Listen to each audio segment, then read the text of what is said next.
चलो बहुत हुआ आराम और चलते हैं अब अपनी टॉपिक की तरफ। तो टॉपिक का नाम है मटेरियल नेम।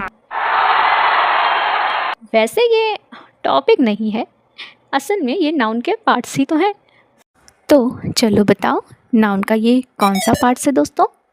जी हाँ, ये है नाउन का चौथा पार्ट, मटेरियल नेम। मटेरियल ये कहाँ से आया? So, material name. Oh, come on, we are Indian.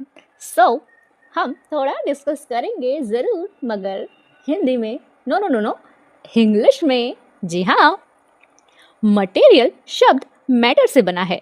जी हाँ दोस्तों, मैटर की 3 फॉर्म्स होती हैं। क्या आपको पता है? पता ही होगा, है मेरा तो काम है बताना, मैं ज़रूर बताऊंगी। सो पहला है सॉलिड, दूसरा है liquid, and third one is gas.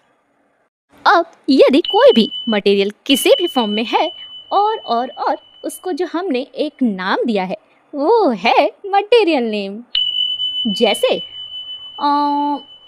जैसे iron, silver, copper, wood, rubber, plastic, water, petrol, glass, sand, flour, skin, blood, paint, ink, diamond, cotton, silk, cloth, jute, steel, nail, juice, milk, etcetera etcetera etcetera.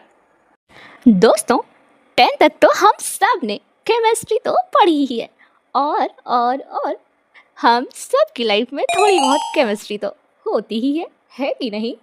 सो मेरे कहने का क्या मतलब है? जी हाँ, हम सब जब केमिस्ट्री की बुक पढ़ते हैं तो वहाँ मैटर की डेफिनेशन मिलती है कि जो चीज़ जगह घेरती है और जिसका अपना वजन होता है वो मैटर यानी कि मटेरियल होता है।